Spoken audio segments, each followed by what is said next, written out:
Good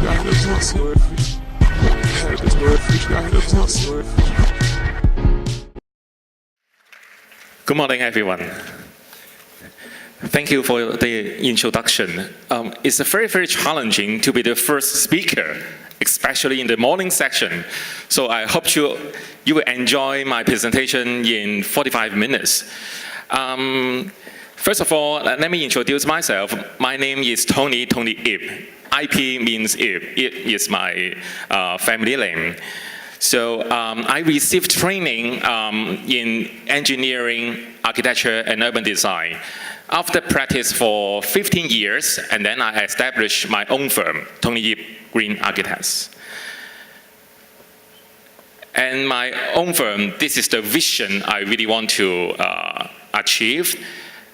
For each project, we put the environmental awareness and sustainability to the upfront and hope the client can work with us together to achieve so as to limit the global warming. And this is what my business model, we advocate integrative green. I'm a green profession, and I'm also an architect, a designer. So we all put together. At the very beginning, we get all the elements and design of the sustainability together from the feasibility, master planning, and then go into the building design details. And this is what my business. And I'm based in Hong Kong, and we have the projects in mainland China, even in San Francisco and Toronto. So we hope that the green architecture can be one of the driving force to the market. So go back to the topic today, green neighborhood in high-rise, high-density city. This is what the picture, I open the window and see. Actually, this kinds of typology almost for the last 2 decades. And this is the living environment we have. Some textbooks indicate that this is sustainable living environment. Why? Because highly populated and compacted city can use least energy and resources. We closely pack together. So we use less time, less carbon emission for transportation. But is it really a good model? Regardless livability, especially for our children, the next generation, what are they missing? Or they just focus on what they have? Housing is not a living machine. iPhone is. Is it the future we have? What can we do as an architect? So I ask this question for myself and my colleague.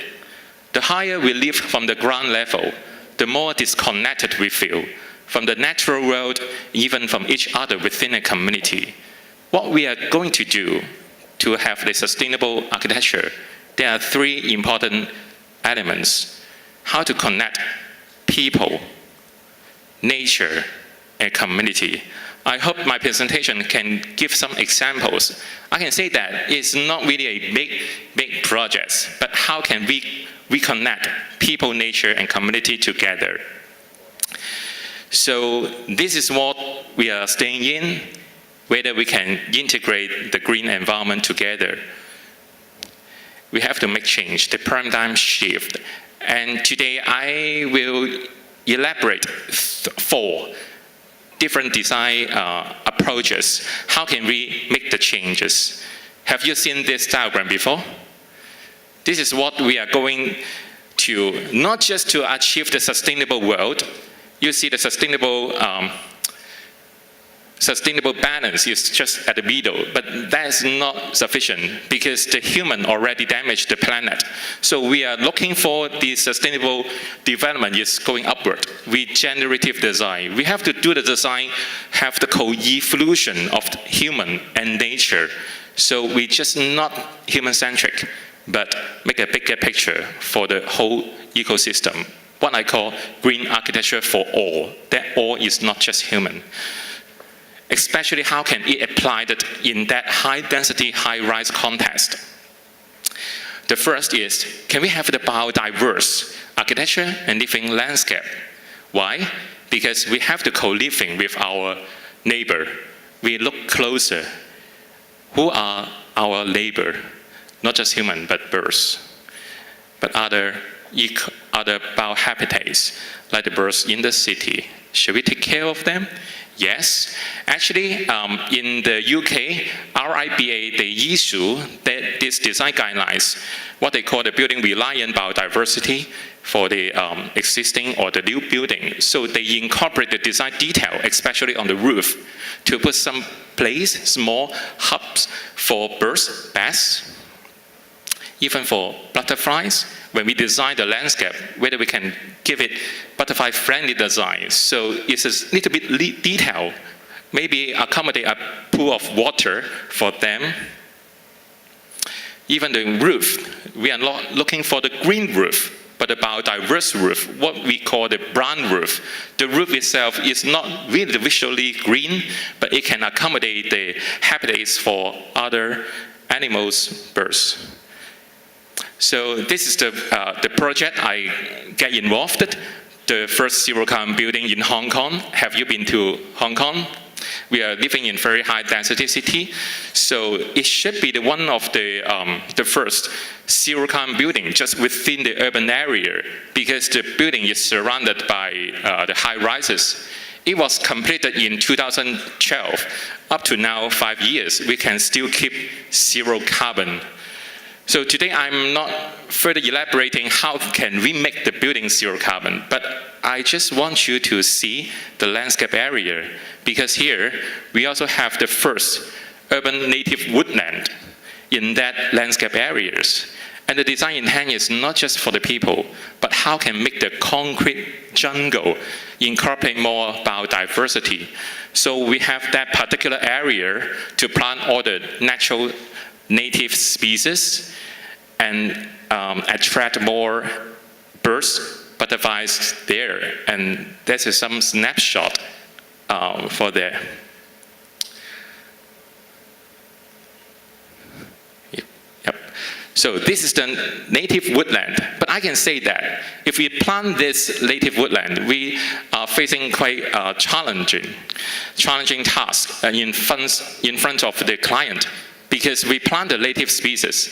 At the opening of the project, it's still very small and young, because it takes time to grow.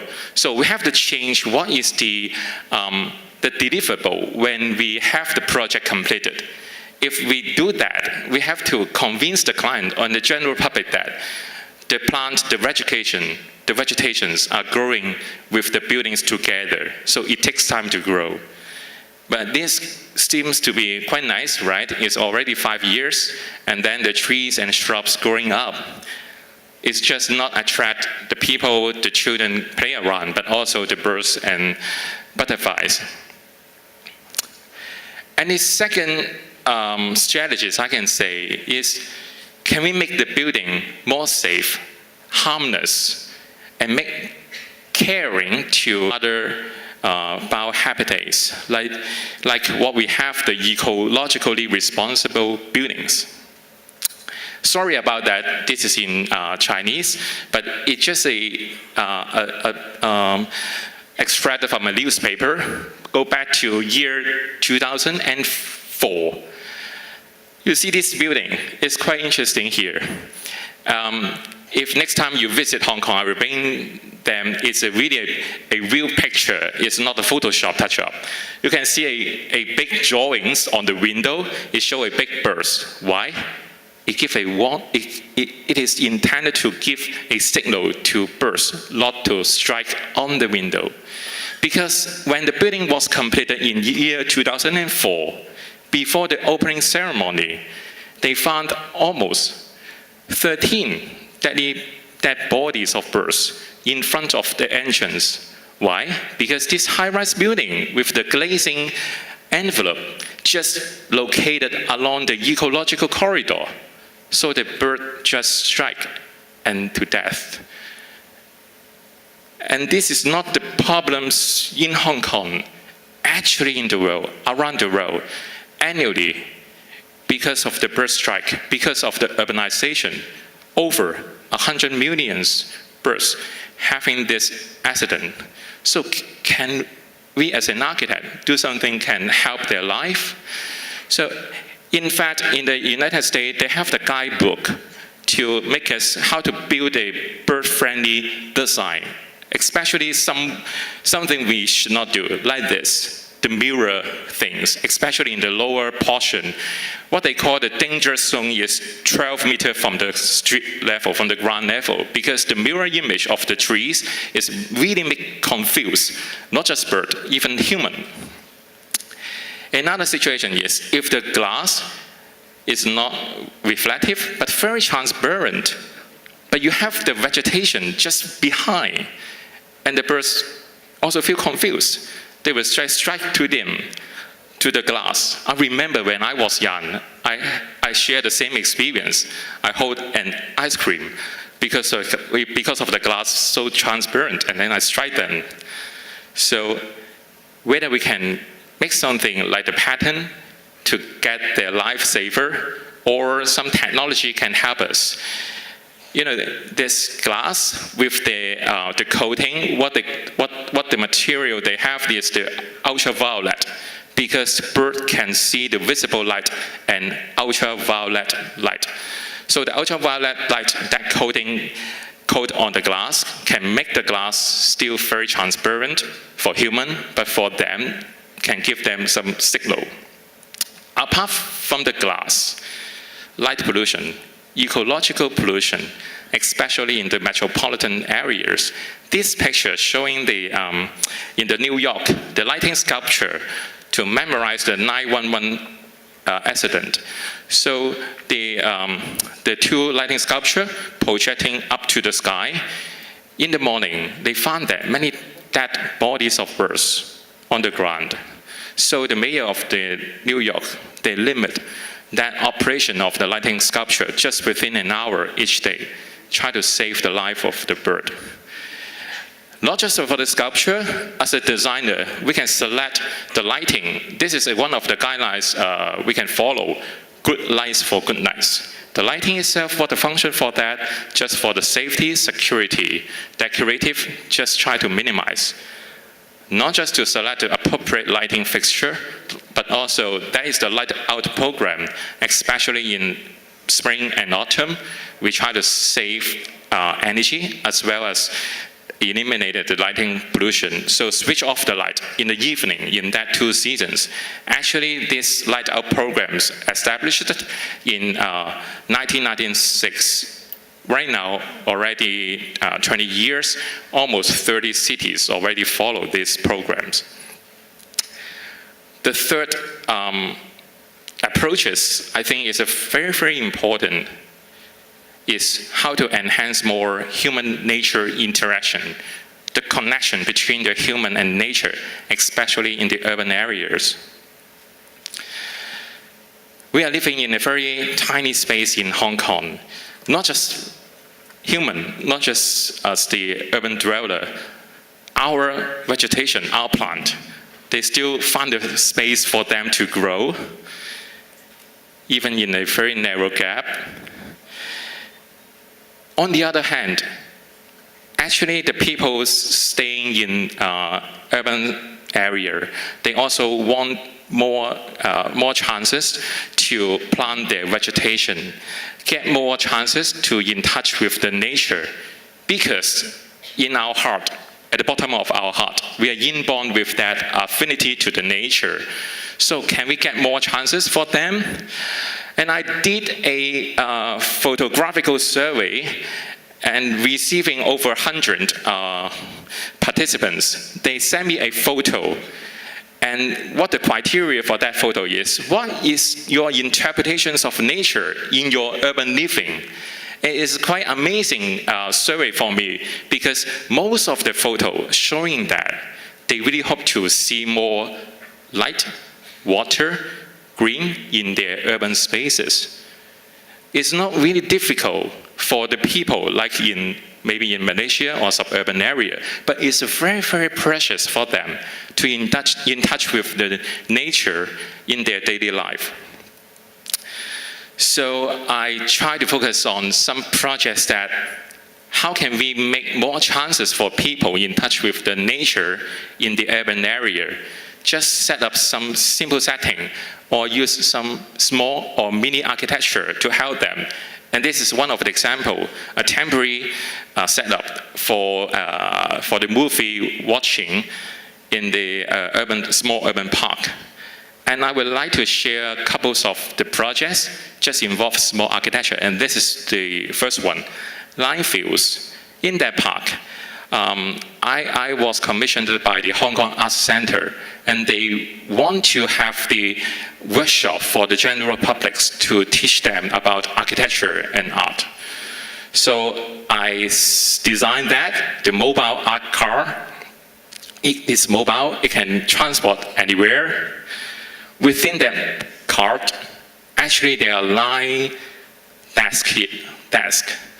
These are discarded desks from one of the primary schools.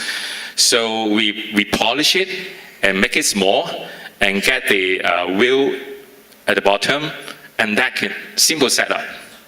It's a very simple for a classroom setting in the urban area, especially for the children. They can just touch the glass and do the workshop. Very simple, and get a setting.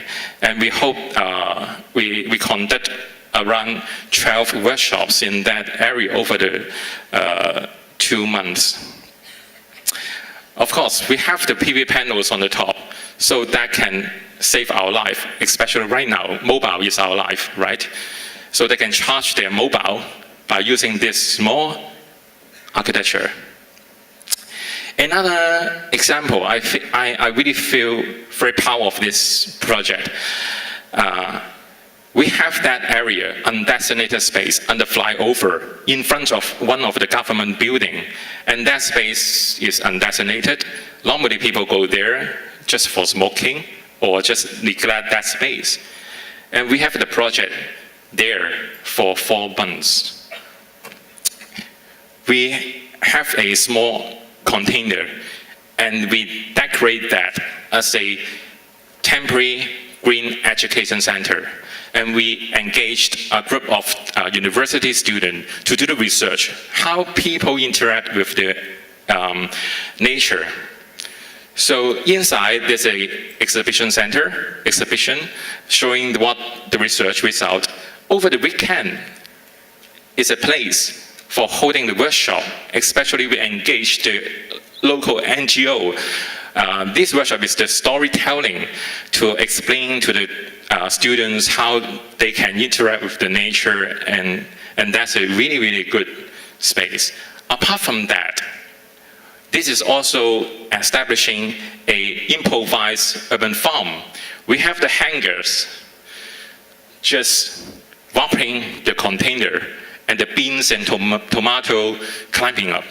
And we also use the discarded pallet, the timber plank, and use the small planting bags, build up that urban farm. That urban farm not just built by my team or our contractor, it was built by the community.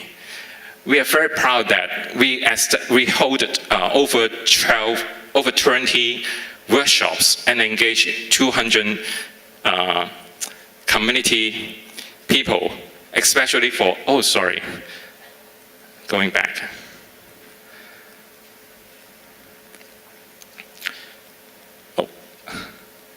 Very sensitive. Okay, especially for the staff working in that government building, and this is at the lunchtime, they go that area, plant their vegetables. Within that 4 months, we have the 3 batches of harvest. And that space, undesignated space, become their social space, becomes the area they can gather. Even in the after work, they will visit their plant, whether it's growing up in a better situation or not. And of course, we just cooked the vegetations after the workshop. And by the end of that project, the government official really appreciate and really hope we can have more that kinds of project in the undesignated space in other urban space. And we just use some discarded material at very low budget, but we get much more involved with the community. Another project, getting the small container, and this project we go into the school. And this school is very particular, because that school, the student, they have the disability of hearing, they're deaf student. So that container, what we call the education nursery, we collaborate with the urban farmer. So inside, we try to set up the education kit to teach the student how to plant the vegetations, get them more engaging in the gardening process. Apart from the software, that architecture or that small container, we get involved for that student. The student, they have disability of hearing, but they are very good in enjoying the visual expression. So we get them to decorate that part. But this project teach me something. We have to take care about the end user. You know, for this picture, they are very concentrating on drawing, but very difficult to get them their attention because they can't hear. So we design a skylight at the ceiling, and we have the small butterfly in case we get their attention, and then we just move that butterfly, and the shadow casting on the wall makes something different, and they understand that, okay, something have to be announced for their instruction, and that help us to more understanding what the behavior and the ability of the end user. And the students very enjoy the process, even my colleagues and our collaborators also. So we hope that school projects can be continued at the other occasions.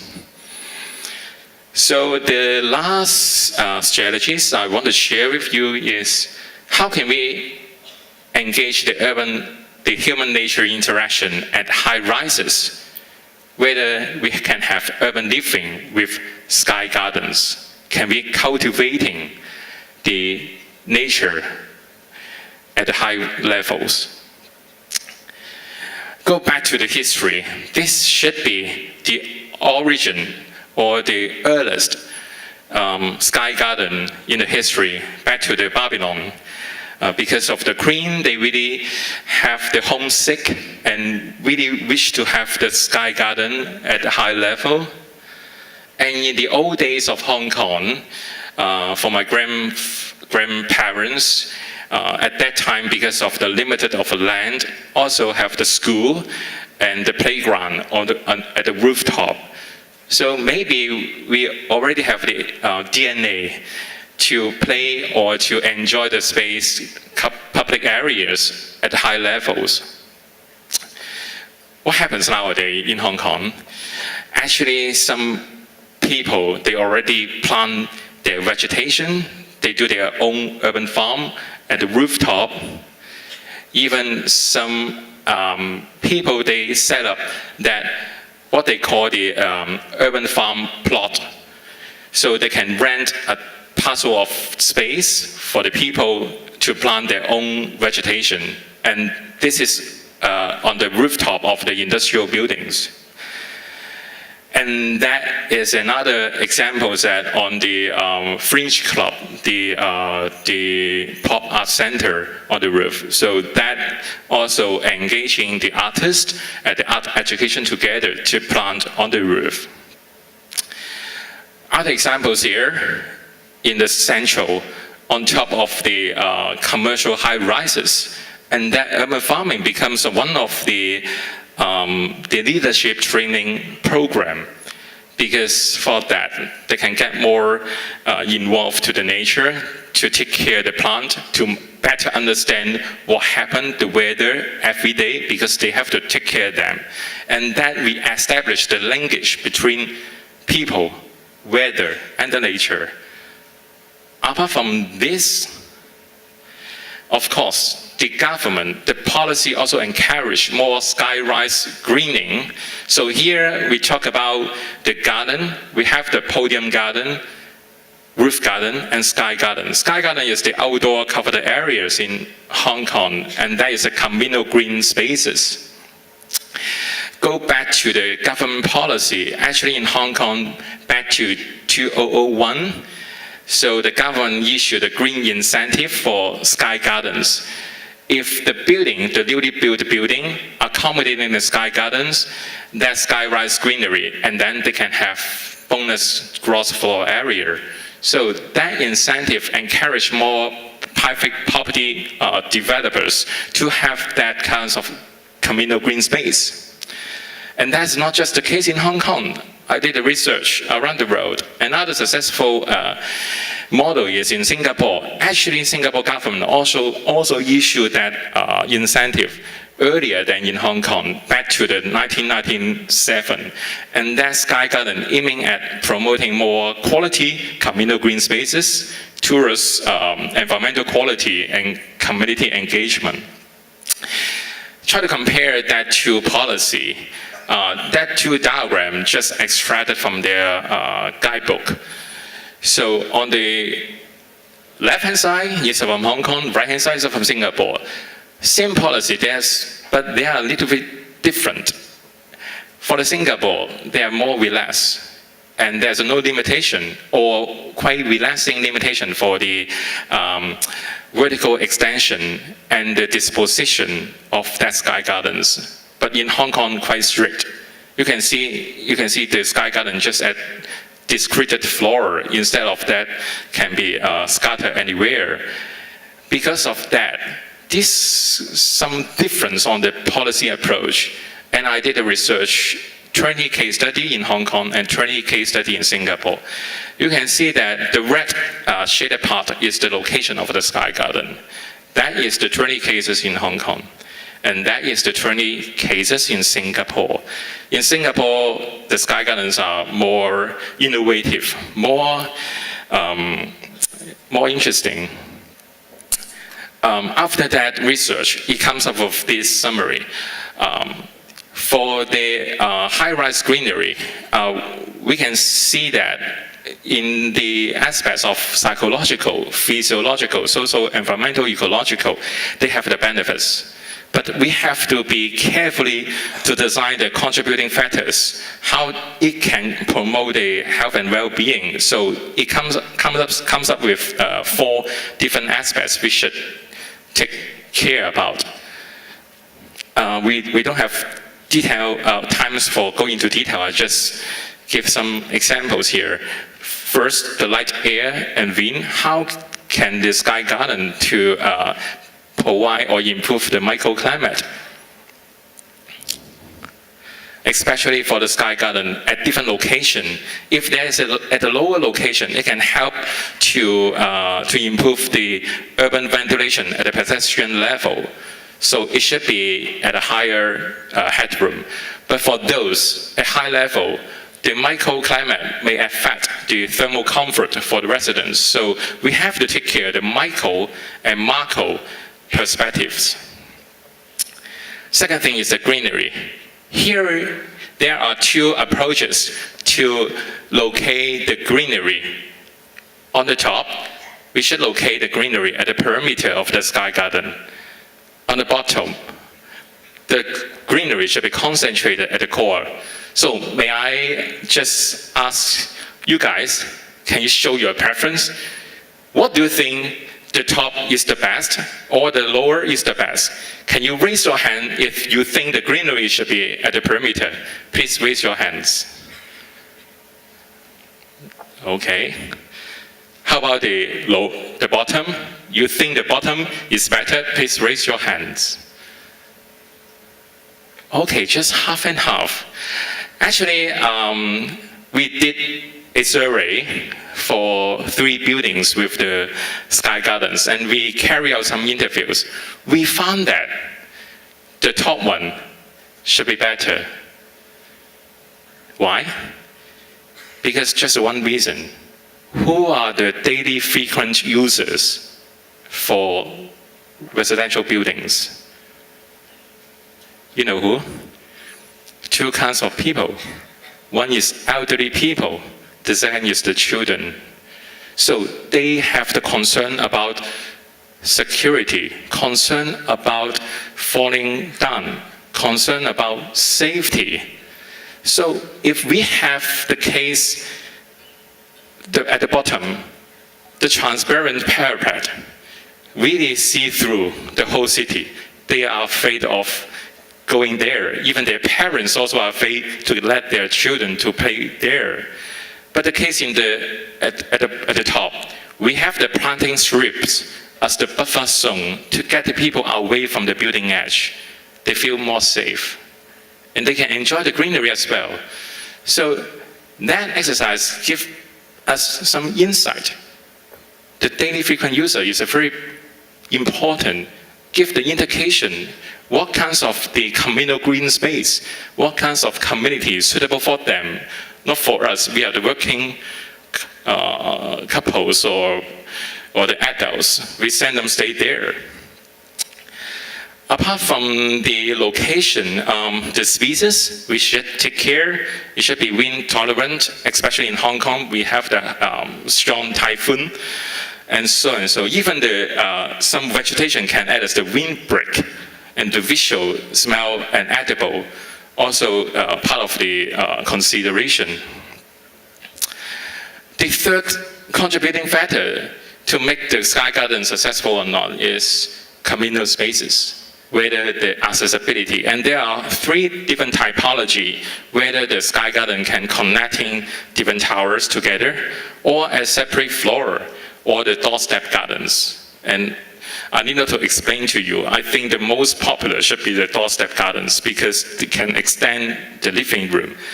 And the case in Hong Kong, as you remember, because of the policy, lots of our sky garden just at a separate floor. So the connectivity is not really good. So that makes our sky garden not really popular. The other thing is the connectivity. Whether the sky garden can be the circulation or to connect the clubhouse or the gym room, or it can act as the part of the park. The fourth, the last one, of course, the amenities. When the people go there, what they can do, whether they can play table tennis, whether there are the foot massage path, the jogging path, where there are children play areas. So the amenity is also very important. Apart from the physical stuff, I can say that this is another survey we did. It's very, very important for residential development, property management. Even we have the very good facility, but the management company just give the warning signal. You can't smoke, of course, you can't eat, you can't bring your dogs there, and that also limit the viability or livability in the sky gardens. So this is what the approaches we think we should pursue our designs, and we hope to try the different kinds of the typology we have. So in the last 10-year practice, I get involved to residential development involving the sky gardens. This one, rear in Hong Kong, there are 5 residential towers and have the sky garden connecting them together at the top levels.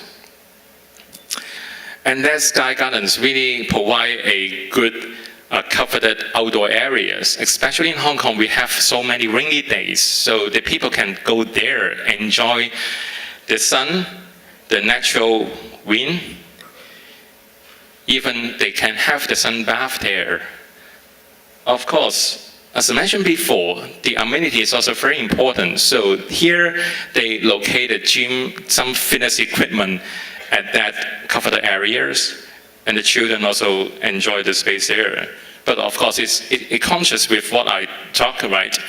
It doesn't have the greening strip as a buffer zone, but you can see how dangerous the safety issue as the parent. The last project I would like to share with you is this flat for flat project. Have you seen this picture in Hong Kong? Go back to how to say, how many years? 30 years ago, 20 to 30 years ago, we have our airport in the Kai area at the central of our Kowloon side. So you can even not touch, you can smell the engine just flying over. And because we already moving the airport to the Chatlat Court, so that area has to be renewable, regenerated, especially after removal of the transport, the airport, we relax the height limitation, so getting more high rises at that area. And of course, for the urban renewal projects, community is the key elements. How can we not just to remove them to a new area? How can we build a new community better for them? So this is the project I was involved.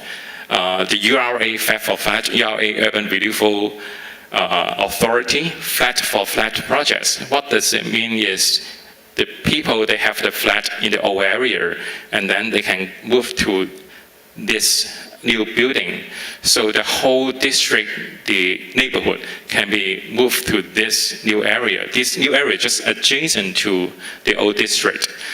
And 3 residential block with the lower block decided mainly for with the elderly friendly accommodation. But something different for the development in Hong Kong. We have a small piece of land to include many staff. So how can we improve the neighborhood, the communal space? We have to go higher. So we have the multi-level communal spaces. Here we have the different blocks, and on top of the roof we have the different amenities, small block, even the shop. The roof, we make use of them to provide the facility for the community, even for more greenery there. So the building was completed 3 years ago, and this is the sky garden they have. That adopt the approach I elaborate to you with the planting strip as the buffer zone, so that people can enjoy that space in touch with the nature and the outdoor environment. And also there, I think that is a very good idea is to accommodate the community farm. We allocate that small soft space, having 20 planting plots. So the residents there, they can have the chance to plant their vegetation for each period around 3 months to 6 months. Just 2 months ago, I go back to the development and visit them with the media reporter, and the reporter have the interview to the residents there. What they really love is that small planting plot, because they have the chance to plant their vegetation. During the process, they know each other with the neighbors, because they plant their vegetation, and then they harvest, and the fruit they got, they can share with the neighbors. And because they have the planting pot and that communal area, they have to visit there every day. And also that development, having quite a lot of young couples, and they have the children there. And the children, they have the duty to take care of the plant. So in the rainy day, they quite worry about whether the plants get wet, submerged. In hot summer, they have to go more frequently, and that get more chances for them to be in touch with the nature. So I can say that's not really the design intent at the very beginning, but this is what the people, they enjoy the space and share with us what they really treasure. So by the end, I think that as an architect, we also have to change. What I show you, I think I'm not just taking the role as the designer, as an architect to design a building, but what I'm doing is as a facilitator or the curator, try to engage the community to enjoy the space they are living. Maybe we can say that we are not really doing the designing the green architecture, but we are doing the architecture for green living and engaging the people, especially for the urban dweller, get more in touch with the nature, and then they can save the planet as well. So this is the end of my presentation. Thank you.